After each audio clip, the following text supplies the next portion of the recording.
Dan karena itu saya mengajak saudara sambil membuka teks yang akan saya bacakan itu ayat 1 sampai 17.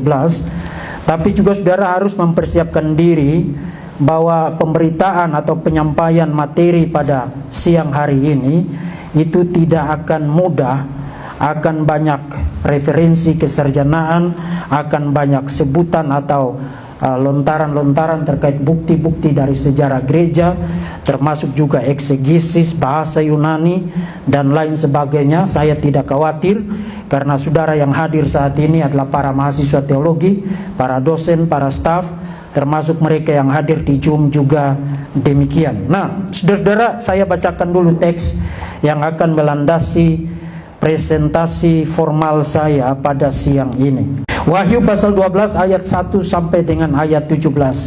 Maka tampaklah suatu tanda besar di langit. Seorang perempuan berselubungkan matahari dengan bulan di bawah kakinya dan sebuah mahkota dari 12 bintang di atas kepalanya. Ia sedang mengandung dan dalam keluhan dan penderitaannya hendak melahirkan. Ia berteriak kesakitan. Maka tampaklah suatu tanda yang lain di langit, dan lihatlah seekor naga merah padam yang besar, berkepala 7 dan bertanduk 10, dan di atas kepalanya ada 7 mahkota, dan ekornya menyeret sepertiga dari bintang-bintang di langit dan melemparkannya ke atas bumi. Dan naga itu berdiri di hadapan perempuan yang hendak melahirkan itu untuk menelan anaknya. Segera sesudah perempuan itu melahirkannya, maka ia melahirkan seorang anak laki-laki yang akan menggembalakan semua bangsa dengan gada besi. Tiba-tiba anaknya itu dirampas dan dibawa lari kepada Allah dan tahtanya. Perempuan itu lari ke padang gurun di mana telah disediakan suatu tempat baginya oleh Allah, supaya ia dipelihara di situ 1260 hari lamanya. Maka timbullah peperangan di sorga. Mikael dan malaikat-malaikatnya berperang melawan naga itu, dan naga itu dibantu oleh malaikat-malaikatnya. Tetapi mereka tidak dapat bertahan, mereka tidak mendapat tempat lagi di surga. Dan naga besar itu, si ular tua yang disebut iblis atau setan, yang menyesatkan seluruh dunia, dilemparkan ke bawah. Ia dilemparkan ke bumi bersama-sama dengan malaikat-malaikatnya. Dan aku mendengar suara nyaring di surga berkata, sekarang telah tiba keselamatan dan kuasa dan pemerintahan Allah kita dan kekuasaannya yang diurapinya. Karena telah dilemparkan ke bawah pendakwa saudara-saudara kita, yang mendakwa mereka siang dan malam di hadapan Allah kita. Dan mereka mengalahkan dia oleh darah anak domba dan perkataan kesaksian mereka, karena mereka tidak mengasihi nyawa mereka sampai ke dalam maut. Karena itu bersukacitalah hai surga dan hai kamu sekalian yang ada di dalamnya. Celakalah kamu hai bumi dan laut, karena iblis telah turun kepadamu dalam geramnya yang dahsyat, karena ia tahu bahwa waktunya sudah singkat. Dan ketika naga itu sadar bahwa ia telah dilemparkan ke atas bumi, ia memburu perempuan yang melahirkan anak laki-laki itu. Dan kepada perempuan itu diberikan kedua sayap dari burung nasar yang besar, supaya ia terbang ke tempatnya di padang gurun, di mana ia dipelihara jauh dari tempat ular itu selama 1 masa dan 2 masa dan setengah masa. Lalu ular itu menyemburkan dari mulutnya air sebesar sungai ke arah perempuan itu, supaya ia dihanyutkan sungai itu. Tapi bumi datang menolong perempuan itu. Ia membuka mulutnya dan menelan sungai yang disemburkan naga itu dari mulutnya. Ayat terakhir, maka marahlah naga itu kepada perempuan itu, lalu pergi memerangi keturunannya yang lain, yang menurut hukum-hukum Allah dan kesaksian Yesus Kristus. Pada tahun 1950, tanggal 1 November, Paus Pius ke-12 melalui naskah konstitusi apostolik Munificentissimus Deus, yang berarti Allah yang Maha Pemurah, mendeklarasikan dogma Maria Assumpta, atau Maria diangkat tubuhnya, diangkat raganya ke surga. Deklarasi dogmatis itu bukan hanya menjadikan Maria Assumpta sebagai dogma yang harus diimani, melainkan juga menyertakan peringatan dan ancaman. Kalau you tidak percaya dogma itu, atau you mengubah dogma itu, menyangkali dogma itu, apalagi menentang dogma itu, Paus Pius ke-12 menyatakan, dan saya kutip secara langsung, ia akan mendapat murka Allah yang Maha Kuasa. Tapi bukan hanya murka Allah, Paus Pius ke-12 melanjutkan, murka dari para rasul kudusnya Petrus dan Paulus atas penghinaan tersebut. Jadi you harus percaya bahwa Maria diangkat tubuhnya ke surga. Kalau you tidak percaya dogma itu, you akan menuai murka Allah. Tidak cukup hanya Allah, termasuk murka Petrus dan murka Paulus. Pertanyaan penting membaca deklarasi dogmatis dari Magisterium Gereja Katolik Roma itu, pertanyaannya adalah apakah ada bukti yang melandasi pendeklarasian dogma Maria Assumpta dalam naskah konstitusi apostolik itu. Saudara, naskah Munificentissimus Deus menyebutkan beberapa bukti. Yang pertama, tulisan-tulisan dari para teolog skolastik abad pertengahan. Yang kedua, liturgi-liturgi dan tipologi-tipologi pemujaan atau venerasi terhadap Maria. Misalnya Maria sebagai Hawa baru, Maria sebagai sebagai tabut perjanjian baru, Maria sebagai the Queen of Heaven, Maria sebagai Ratu Surga. Itu semua adalah ide-ide abad pertengahan. You tidak ketemu itu di dalam tulisan bapak-bapak gereja, khususnya untuk bicara tentang Maria Assumpta. Kemudian satu-satunya bapak gereja yang dikutip di dalam Munificentissimus Deus, satu-satunya adalah bapak gereja abad ke-7, abad ke-8, yaitu Yohanes dari Damaskus. Kemudian ayat Alkitab yang dialusi, yang sangat dekat dirasa mendukung dogma itu, dikutip dalam Munificentissimus Deus, adalah Wahyu pasal 12, khususnya ayat pertama, perempuan berselubungkan matahari. Jadi bagi naskah konstitusi apostolik itu, Wahyu pasal 12, perempuan itu adalah Maria yang sudah berada di surga, dan dia berada dalam keadaan yang glorious, radiant. Dogma Maria Assumpta, naskah Munificentissimus Deus, menjadikan Wahyu pasal 12 sebagai dasar biblika untuk dogma itu. Sejak tahun 1950, para apologis gereja Katolik Roma mulai sangat ramai menggunakan Wahyu pasal 12. Di Indonesia misalnya Romo Patris Allegro, termasuk juga Romo Cafe dan kawan-kawan, menggunakan Wahyu pasal 12 sebagai bukti dasar biblika bagi dogma Maria Assumpta. Kalau saudara bertanya, adakah dasar Alkitab untuk dogma Maria Assumpta?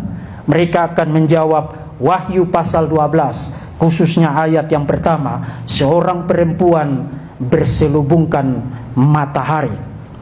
Maka pertanyaannya adalah, apakah secara eksegetis Wahyu pasal 12 mengajarkan bahwa perempuan di dalam pasal itu adalah Maria? Itu yang pertama. Dan yang kedua, apakah perempuan itu berada di surga menurut ayat itu?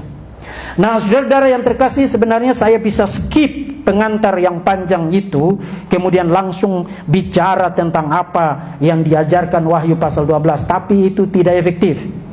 Kita hidup di era media sosial, kecanggihan teknologi, kecepatan internet, persebaran informasi yang bahkan lebih cepat daripada nyala api sekarang. Kalau you hanya bicara tentang apa yang benar, itu tidak akan efektif. Karena orang datang kepada teks-teks Alkitab dengan banyak sekali pemahaman, presuposisi, asumsi-asumsi yang mereka tidak dapatkan dari eksegesis Alkitab. Mereka dapatkan itu dengan berbelanja di Facebook, berbelanja di TikTok, berbelanja di YouTube, berbelanja di internet, dari sumber-sumber yang tak jelas dan tak terpercaya, tidak ada dasarnya. Kemudian waktu you bicara tentang yang benar, asumsi-asumsi yang salah itu menjadi defeater, menghancurkan apa yang benar yang saudara sampaikan. Menjadi pengkhotbah, menjadi pengajar di zaman ini, you tidak cukup hanya bicara apa yang benar. Bahkan in fact, saya selalu katakan, you harus mengambil banyak waktu untuk bicara tentang apa yang salah, membereskan banyak kesalahpahaman. Setelah itu baru you bicara tentang apa yang benar. Nah, dengan pengantar itu saudara, saya akan membahas 4 pokok utama dalam homili atau presentasi semi formal ini. Pertama, mari kita lihat konsensus kesarjanaan terkait dengan Maria, khususnya terkait dengan tradisi, bukti-bukti mengenai Maria Assumpta. Kemudian yang kedua, saya akan bahas tentang tafsir bapak-bapak gereja, tafsir patristik abad ke-2 sampai abad ke-5, sampai pada masa Epifanius dan Agustinus, mengenai perempuan di dalam Wahyu pasal 12. Apakah bapak-bapak gereja awal dari abad ke-2 sampai masa Agustinus menafsirkan Wahyu pasal 12 perempuan itu merujuk kepada Maria? Kemudian yang ketiga, saya akan memberikan beberapa komentar berisi observasi-observasi eksegesis terhadap Wahyu pasal yang ke-12, termasuk beberapa detail simbolik yang muncul di dalam perikop itu. Dan yang terakhir, saya akan memberikan sedikit eksposisi berupa penandasan-penandasan pastoral terkait dengan ide utama dari Wahyu pasal 12 mengenai setan yang mengamuk dan gereja yang berkemenangan. Kita mulai dari yang pertama, konsensus kesarjanaan. Saudara, sejauh yang bisa dibuktikan, jadi bukan omon-omon, bukan a priori, bukan asumsi.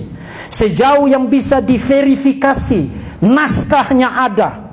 Bukti paling awal, perhatikan baik-baik. Bukti paling awal yang berbicara mengenai Maria terangkat ke sorga tidak berasal dari lingkungan Kristen. Naskah paling awal, paling tua yang berbicara tentang Maria diangkat ke sorga berjudul The Books of Mary's Repose. Dan naskah itu berasal dari lingkungan Gnostik. Bahkan kalau you baca kristologi daripada naskah itu, dia mengajarkan Yesus itu kerubim, Yesus itu malaikat. Dan bahkan di dalam naskah itu, Maria dituduh telah menistakan kesuciannya dengan kehilangan keperawanannya akibat berzina. Jadi naskah itu menghujat Maria, naskah itu berasal dari lingkungan bidat, dan naskah itu mengajarkan bahwa Maria tubuhnya terangkat ke surga. Itu abad ketiga atau paling terlambat abad keempat. Nah, maka pertanyaannya adalah, kapan pertama kali secara historikal ide Assumpta, ide mengenai Maria terangkat ke surga muncul di dalam tradisi Kristen? Tadi The Book of Mary's Repose itu bukan tradisi Kristen, itu tradisi bidat. Dan itu yang paling pertama di dalam sejarah. Jadi kapan ide Assumpta mulai muncul di dalam tradisi Kristen? Nah, saudara-saudara, demi keringkasan, saya akan kutip bagi saudara konsensus kesarjanaan Mariologi terkait dengan tradisi Assumpta di dalam sejarah gereja. Saudara, Stephen J. Schomaker, Professor of Religious Studies di University of Oregon, fokus risetnya adalah tentang Mariologi dan dia dianggap sebagai leading expert, ahli paling berotoritas dalam studi mengenai Mariologi. Schomaker di dalam buku berjudul Ancient Tradition of the Virgin Mary's Dormition and Assumption, diterbitkan oleh Oxford University Press. Saudara bisa baca di halaman 282, mengatakan ide mengenai Maria Assumpta pertama kali muncul di dalam tradisi Kristen, bukan abad pertama, bukan abad kedua, bukan abad ketiga, bukan abad keempat, tapi pertengahan abad kelima setelah Konsili Chalcedon tahun 451 sampai dengan awal abad yang ke-6. Hal yang sama juga dikatakan oleh seorang teolog, scholar Gereja Katolik Roma, Brian Daly, di dalam artikel jurnal yang terbit tahun 2001 halaman 71 sampai 89, menegaskan bahwa dogma ide Maria Assumpta muncul pada masa setelah Konsili Chalcedon. Ludwig Ott, seorang teolog Jerman yang sangat besar dan juga teolog Gereja Katolik Roma, bukunya yang sangat terkenal Fundamentals of Catholic Dogma halaman 109 sampai 110 mengatakan bahwa ide mengenai Maria terangkat tubuhnya ke surga pertama kali diekspresikan pada abad ke-6 dan abad ke-5 dan abad ke-6. Teolog Gereja Katolik yang lain, Walter Burkhardt, tahun 2018 mengatakan bahwa pada 7 dan 8 abad pertama kekristenan, tradisi mengenai Maria terangkat tubuhnya ke surga itu belum ada trustworthy historical tradition, belum ada tradisi sejarah yang dapat dipercaya. Jadi konsensus kesarjanaan, bahkan kesarjanaan Gereja Katolik Roma sendiri menempatkan kemunculan awal tradisi mengenai Maria terangkat ke surga tubuhnya itu pada pertengahan abad ke-5 setelah Konsili Chalcedon. Itu pasti bukan tradisi apostolik. Jadi kesimpulannya, konsensus kesarjanaan itu mengatakan, pertama, dogma Maria Assumpta bukan tradisi rasuli, bukan ajaran Alkitab, bukan dogma rasuli. Sebaliknya, kedua, pertama kali muncul dalam literatur Gnostik abad ke-3 dan ke-4, The Book of Mary's Repose. Kemudian ketiga, ide Assumpta memasuki lingkungan Kristen pada masa setelah Konsili Chalcedon, pertengahan abad ke-5, kemudian berkembang. Masih ada perdebatan variasi di sana sini dan mulai sangat luas dianut pada abad pertengahan. Kemudian rujukan Munificentissimus Deus mengenai Yohanes dari Damaskus abad ke-7 dan ke-8 menjadi tidak relevan karena Yohanes dari Damaskus muncul pada hidup dan mengajar dan berkhotbah pada abad ketika tradisi Assumpta itu sudah muncul, yaitu sejak pertengahan abad yang ke-5. Maka penting sekali, saudara, kalau mendengar mereka bicara tentang dogma ini dan mengutip bapak-bapak gereja, hal penting yang saudara harus lakukan adalah cek. Ini orang hidup kapan? Tahun berapa? Dia menulis tahun berapa? Karena di bawah pertengahan abad ke-5 tidak ada satupun tulisan bapak-bapak gereja yang mengajarkan atau bahkan menyinggung saja ide mengenai Maria Assumpta. Itu konsensus kesarjanaan. Nah, konsensus kesarjanaan itu, kita pindah kepada poin yang kedua. Konsensus kesarjanaan itu konsisten dengan bukti-bukti positif dari tulisan bapak-bapak gereja sampai dengan masa Epifanius, bahkan sampai dengan masa Agustinus. Tidak ada satupun di antara mereka yang bicara tentang ide Maria terangkat tubuhnya ke surga. Tapi mari kita fokus kepada bagaimana mereka menafsirkan perempuan di dalam Wahyu pasal yang ke-12. Pertama, Hippolytus dari Roma. Kedua, Victorius dari Petau. Hippolytus dari Roma itu abad ke-2 sampai abad ke-3. Victorinus dari Petau, abad ke-3, meninggal pada awal abad ke-4, seorang martir Kristen.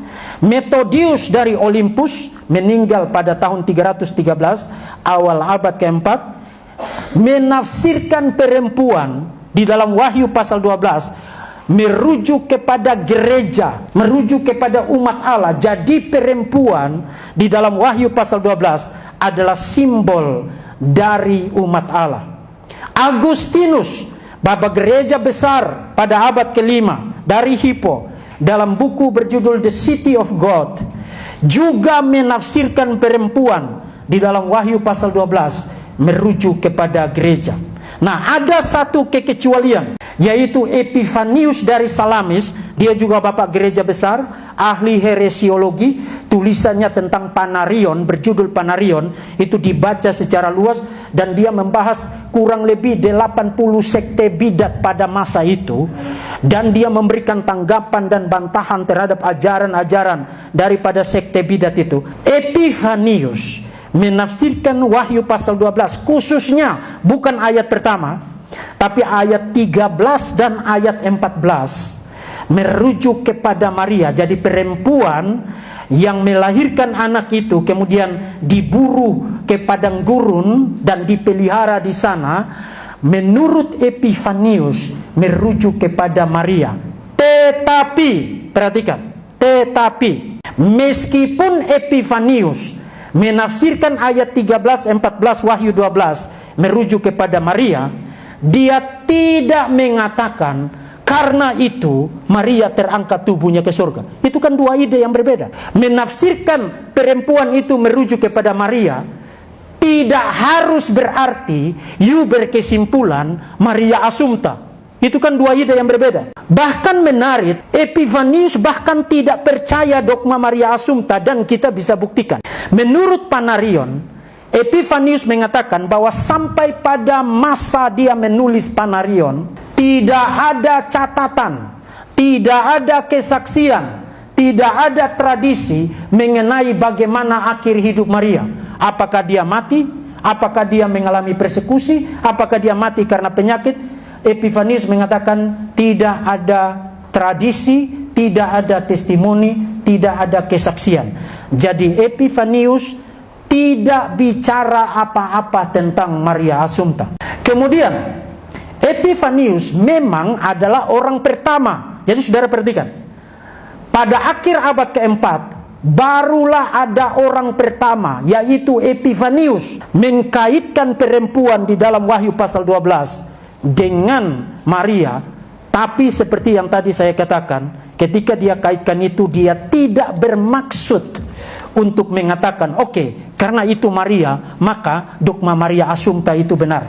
In fact, ide mengenai Maria Assumpta tidak ada di dalam tulisan daripada Epifanius of Salamis. Nah, saudara-saudara, saya bisa tambahkan dengan daftar panjang bapak-bapak gereja, mulai dari Irenaeus, Tertullianus, bahkan sampai kepada Agustinus. Sangat panjang daftarnya, karena bapak-bapak gereja juga bicara tentang ada orang-orang yang diangkat ke surga. Selain Yesus, ada orang-orang yang diangkat ke surga. Dan saudara tahu orang-orang itu siapa yang mereka sebutkan? Tidak ada satupun yang mengatakan oke, di antara orang-orang itu Maria.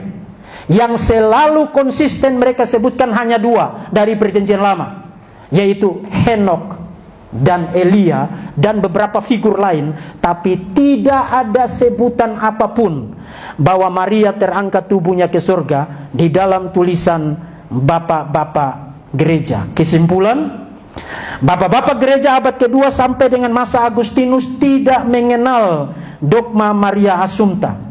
Mereka bukan hanya tidak mengenal dogma Maria Assumpta, mayoritas di antara mereka, kecuali satu-satunya Epifanius, menafsirkan perempuan dalam Wahyu pasal 12 bukan merujuk kepada Maria, melainkan merujuk kepada gereja atau umat Allah.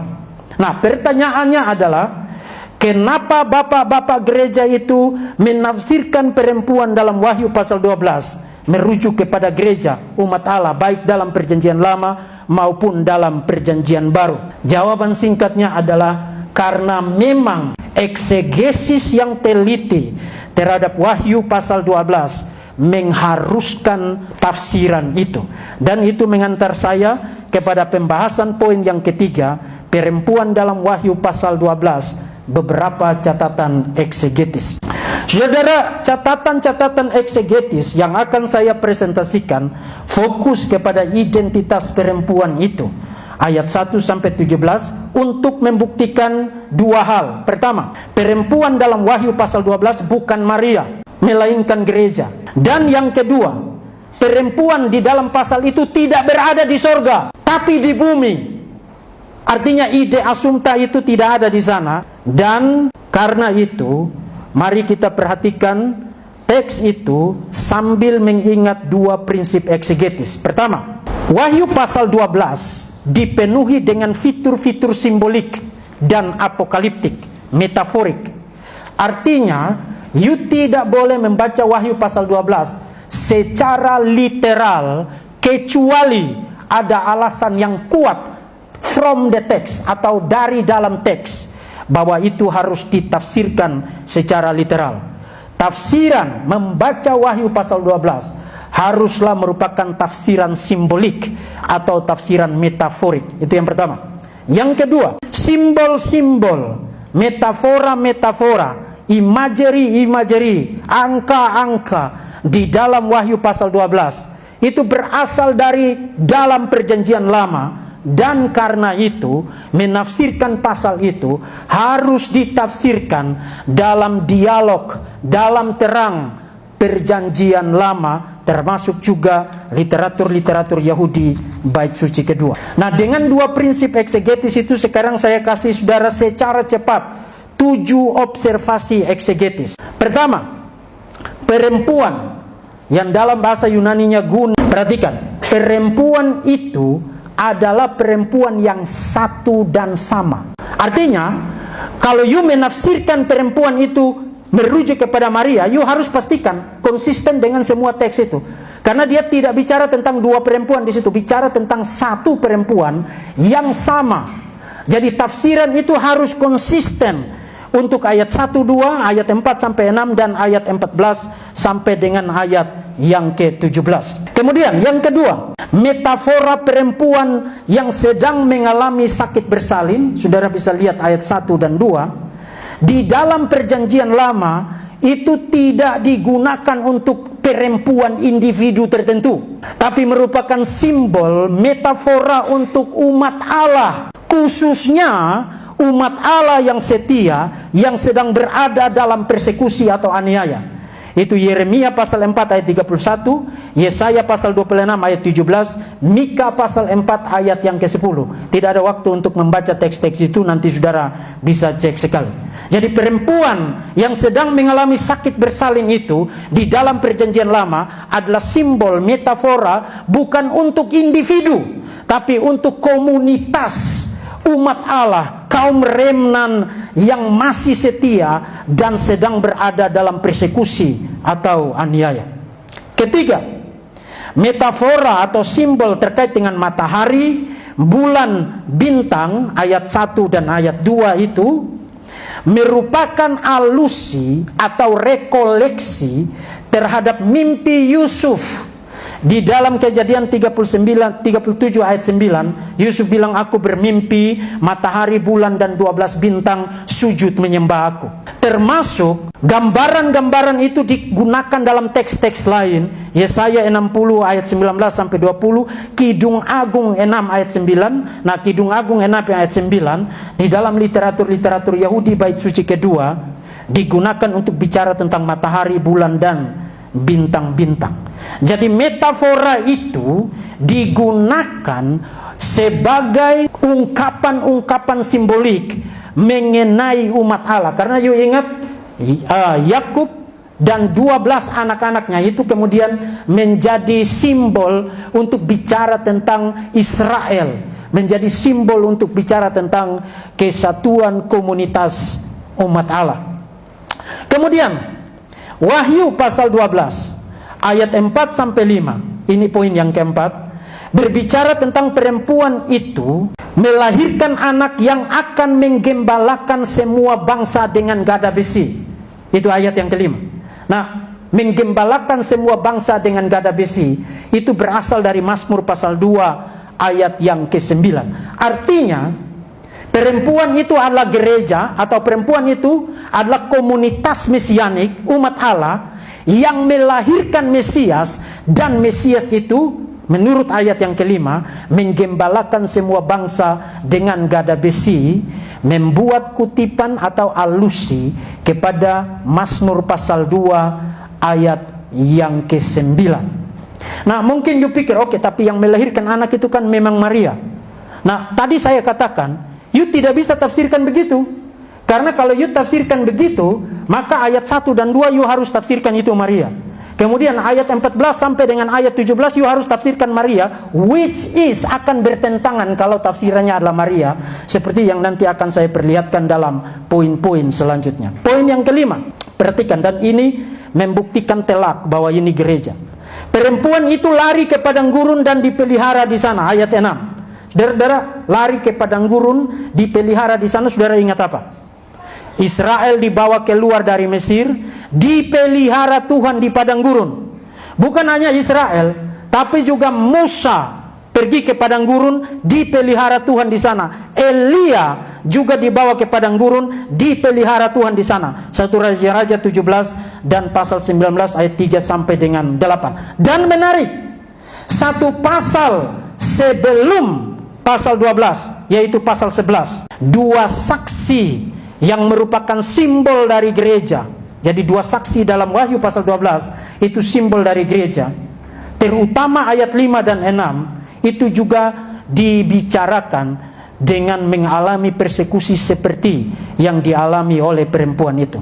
Jadi perihal perempuan itu lari ke padang gurun, itu merujuk kepada eksodus eskatologis daripada umat Allah. Israel sejati, gereja yang kembali kepada Allah dalam iman kepada Yesus dan akan dipelihara oleh Allah. Dan rujukan ayat Alkitabnya banyak sekali. Yesaya 32 ayat 15, 35 ayat 1 sampai 10, 40 ayat 3 sampai 8, 41 ayat 17 sampai 20, 43 ayat 19 sampai 20, 51 ayat yang ketiga, Yeremia 31 ayat yang kedua, Yehezkiel 34 ayat 25 sampai 31, Hosea pasal 2 ayat yang ke-15. Nah, Yohanes bukan hanya bicara tentang perempuan itu pergi ke padang gurun, tapi dia kembali lagi membuat kaitan perempuan itu dengan dua saksi dalam pasal yang ke-11. Ketika di pasal 12 ayat yang ke-6 dikatakan perempuan itu dipelihara di padang gurun, perhatikan, selama 1260 hari lamanya. 1260 hari lamanya. Nah, angka itu diulangi kembali di ayat 13 dan ayat 14 pasal 12, di mana perempuan itu dipelihara di padang gurun selama 1 masa dan 2 masa dan setengah masa. Ayat 14. Nah, itu adalah angka yang sama. Jadi 1260 hari sama dengan 3,5 masa, sama dengan 42 bulan. Dan angka 42 bulan digunakan di pasal 11 ayat 2, pasal 13 ayat 5. Di pasal 11 digunakan untuk dua saksi itu yang tidak lain adalah gereja. Termasuk angka 1260 hari juga digunakan untuk gereja di pasal 11 ayat yang ketiga. Dan angka itu saudara tahu itu dapat dari mana? Dapat dari kitab Daniel pasal 7 ayat 25 dan pasal 12 ayat 7. Dan di dalam kitab Daniel angka 3,5 masa yang kalau dirincikan menjadi 1260 hari atau 42 bulan, itu angka-angka yang sama, angka simbolik yang sama. Di dalam kitab Daniel itu bicara tentang apa? Bicara tentang tribulasi. Bicara tentang kesusahan besar yang dialami bukan oleh individu, tapi dialami oleh gereja eskatologis. Gereja pada akhir zaman, yaitu pada masa kedatangan Yesus sampai dengan masa Yesus akan datang kembali. Dan yang terakhir, pasal 12 ayat 17 bicara tentang perempuan itu memiliki keturunan-keturunan yang lain. Ton loipon tu spermatos autes, keturunan-keturunannya yang lain. Artinya perempuan itu bukan hanya punya satu anak, tapi dia punya keturunan-keturunan yang lain. Pertanyaan, apakah menurut gereja Katolik Roma Maria punya anak-anak yang lain? No, Maria itu perawan abadi. Bahkan waktu Yesus lahir pun tidak lahir melalui jalur kelahiran. Tiba-tiba anak itu nongol, kemudian ada cahaya dan langsung minta nete. Maria itu perawan abadi menurut Gereja Katolik Roma. Maria tidak punya anak-anak yang lain. Menurut ayat 17, perempuan ini punya anak-anak yang lain. Artinya kalau you konsisten secara eksegetis membaca Wahyu pasal 17, pasti ini bukan Maria, karena ini perempuan yang satu dan sama. Maka siapakah perempuan di dalam Wahyu pasal 12 ayat 1-17? Jawabannya tidak lain, dan itu tadi sudah dibuktikan, tidak lain adalah gereja umat Allah yang mengalami persekusi akibat amukan daripada setan. Nah, yang kedua, apakah perempuan itu berada di sorga? Jadi apakah membaca Wahyu pasal 12 ayat 1 mengindikasikan bahwa perempuan yang dibicarakan di situ ada di sorga? Jawabannya tidak. Saudara tahu kenapa tidak? Karena meskipun dikatakan sebuah tanda besar di langit, diterjemahkan di langit, kata bahasa Yunaninya Uranos, itu bisa diterjemahkan langit, bisa diterjemahkan sorga. Jadi memang ada ambiguity soal arti leksikal di situ. Tapi perempuan itu tidak berada di sorga. Kita tahu itu karena begini, dan apalagi perempuan itu juga pasti bukan Maria yang terangkat di surga. Kita tahu itu kenapa? Karena di ayat 1 bicara tentang tanda di langit. Kemudian ayat 4, ayat 5 bicara tentang dia melahirkan anak. Kemudian ayat 6 sampai dengan ayat yang ke-17 bicara tentang dia dibawa ke padang gurun. Kemudian dipelihara oleh Allah, setan, naga itu berupaya membunuh dia. Nah, itu persis bertentangan dengan logika daripada Assumpta. Karena Assumpta mengatakan Maria lahir dulu, kemudian setelah itu melahirkan Yesus, kemudian setelah itu Yesus naik ke surga, kemudian setelah itu baru Maria terangkat. Wahyu 12 terbalik. Dia di surga dulu, dia di langit dulu, setelah itu baru melahirkan, setelah itu pergi ke padang gurun dan punya anak-anak yang lain. Perempuan itu tidak berada di surga. Wahyu 12 tidak bicara tentang lokasi perempuan itu ada di surga. Menurut urutan logis daripada drama apokaliptiknya, ada tanda di langit, dia sedang mengalami sakit bersalin, kemudian melahirkan anak, kemudian dibawa ke padang gurun dan punya anak-anak yang lain. Itu bukan dogma Maria Assumpta. Perempuan di dalam Wahyu pasal 12 adalah gereja di bumi, dan dia di bumi mengalami persekusi akibat amukan dari setan. Setan teritorinya dibatasi, setan dilemparkan ke bumi, artinya teritorinya dibatasi, dan waktunya sangat singkat. Itu ada di ayat yang ke-11. Dia tahu waktunya sangat singkat, maka dia menumpahkan amukannya, amarahnya kepada gereja, bukan gereja di surga, tapi gereja di bumi. Nah, dengan kesimpulan berdasarkan observasi eksegetis itu, kita telah membuktikan perempuan di dalam Wahyu pasal 12 pasti bukan Maria. Dan in fact perempuan itu tidak berada di surga, melainkan berada di bumi dan menjadi objek sasaran daripada amukan setan. Nah, sampai di sini saudara-saudara, saya akan akhiri dengan 4 penandasan pastoral sekaligus kesimpulan menutup presentasi ini. Pertama, dogma Maria Assumpta bukan hanya tidak punya dasar Alkitab, tapi bahkan tidak dikenal di dalam sejarah gereja. Seorang teolog sejarawan Gereja Katolik Roma mengajar sebagai profesor ahli sejarah gereja di Cambridge University, bernama Eamon Duffy. Di dalam bukunya yang berjudul Saints and Sinners, halaman 353, mengatakan bahwa definisi dogma Maria Assumpta embarrassed many Catholic theologians, mempermalukan banyak teolog Katolik. Lalu dia kasih alasannya, since, karena dogma itu tidak ada dasarnya di dalam Alkitab, dan dia kasih tahu lagi, unknown to early Christians, tidak dikenal oleh kekristenan mula-mula, tidak dikenal dalam sejarah gereja. Dan bukan hanya itu, dia mengatakan dogma ini merupakan disaster, bencana, malapetaka yang merusak relasi antar gereja. Itu teolog Gereja Katolik Roma. Tidak ada dasarnya di dalam Alkitab menurut Emon Duffy. Unknown to early Christians, tidak dikenal oleh orang-orang Kristen mula-mula, dan merupakan disaster, malapetaka, bencana bagi relasi antar gereja. Dogma Maria Assumpta yang dideklarasikan atas otoritas daripada Paus Pius ke-12, otoritas magisterium, terbukti adalah dogma yang berasal pertama kali daripada lingkungan bidat gnostik, kemudian dibaptis dan disakralkan menjadi dogma gereja. Karena itu, dogma itu harus ditolak dengan segenap jiwa dan raga atas dasar otoritas Yesus dan para rasul, sebagaimana yang kita baca di dalam Alkitab, firman Tuhan. Itu yang pertama. Yang kedua, dogma Maria Assumpta dengan substansi ide bidat gnostik itu tidak dapat dibela dengan menunjukkan jari kepada perempuan dalam Wahyu pasal 12 ayat 1 sampai 17.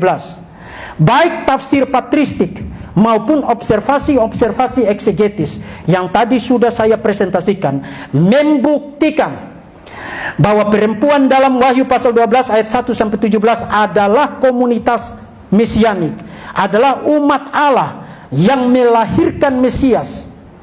Sebaliknya, menafsirkan perempuan dalam Wahyu 12 merujuk kepada Maria yang telah terangkat ke surga hanya akan melahirkan tafsiran yang bertentangan dengan seluruh isi daripada Wahyu pasal 12, bahkan bertentangan dengan teologi Gereja Katolik Roma itu sendiri.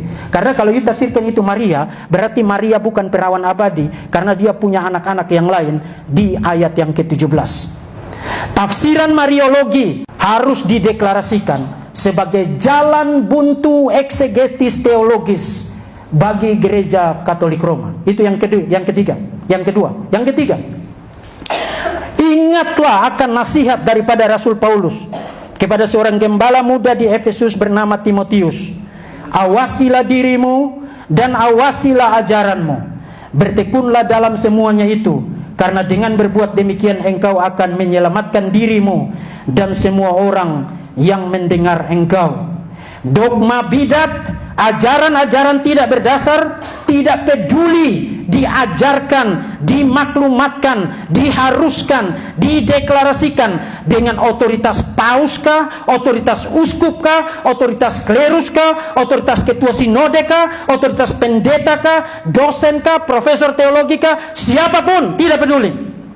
Kalau ajaran itu ajaran bidat, ajaran yang salah, tidak berdasar, tidak punya akar sejarah, ajaran itu harus ditolak tanpa kompromi. Rasul Paulus berkata, tetapi sekalipun kami atau seorang malaikat dari sorga memberitakan kepada kamu suatu Injil yang berbeda dengan Injil yang telah kami beritakan kepadamu, anatema, terkutuklah dia. Galatia 1 ayat yang ke-8. Dan yang terakhir, dari Wahyu pasal 12 kita diingatkan bahwa gereja selama berabad-abad dalam dunia akan selalu menjadi sasaran persekusi, aniaya, ancaman, bahkan ancaman kematian. Setan menjadikan gereja, kita sekalian, saya tidak bicara institusi di sini, gereja sebagai the people of God, gereja sebagai umat Allah. Setan menjadikan gereja, kita sekalian, sebagai target amukannya, target amarahnya. Bukan karena setan yakin dia bakal berkemenangan, bukan bahwa dia yakin dia akan mengalahkan gereja. Sebaliknya setan mengamuk, menjadikan gereja sebagai sasaran angkara murkanya dengan berbagai macam cara, melalui berbagai macam sarana, persis karena dia tahu teritorinya dibatasi, kuasanya dibatasi, waktunya terbatas. Artinya dia mengamuk bukan karena dia yakin menang, dia mengamuk persis karena dia tahu dia telah dikalahkan secara prinsipil oleh kesempurnaan karya penebusan Kristus satu kali untuk selama-lamanya di atas Kalvari, menebus kita dari dosa dan maut. Gereja yang berbagian di dalam kemenangan Kristus atas setan, bersandar, berpijak hanya atas dasar the blood of the lamb, atas dasar darah anak domba. Pasal 12 ayat 11a. Melalui pemberitaan Injil kita mengalahkan setan bersama dengan amukan-amukannya, dan kerelaan untuk menderita, bahkan menyerahkan nyawa kita demi iman kepada Kristus. Janji penyertaan Kristus bagi gereja, bahwa gereja atau umat Allah kita sekalian akan berkemenangan, bukanlah janji tanpa penderitaan. Sebaliknya janji kemenangan itu terrealisasi persis melalui ketekunan yang tetap beriman meskipun ada penderitaan. Allah Tritunggal memelihara gerejanya, umatnya, kita sekalian, dari upaya iblis untuk menyesatkan dengan berbagai macam dogma palsu, semisal yang diajarkan Paus Pius ke-12, termasuk akan menolong dan memelihara kita dari amukan setan yang mendatangkan persekusi, aniaya, penderitaan, bahkan ancaman kematian. Menurut kitab Wahyu, gereja lebih daripada para pemenang, persis karena Kristus Sang Raja itu adalah pemenang yang sejati, Raja yang tak terkalahkan, anak domba yang telah disembelih, membeli kita dari dosa dan maut. Amin.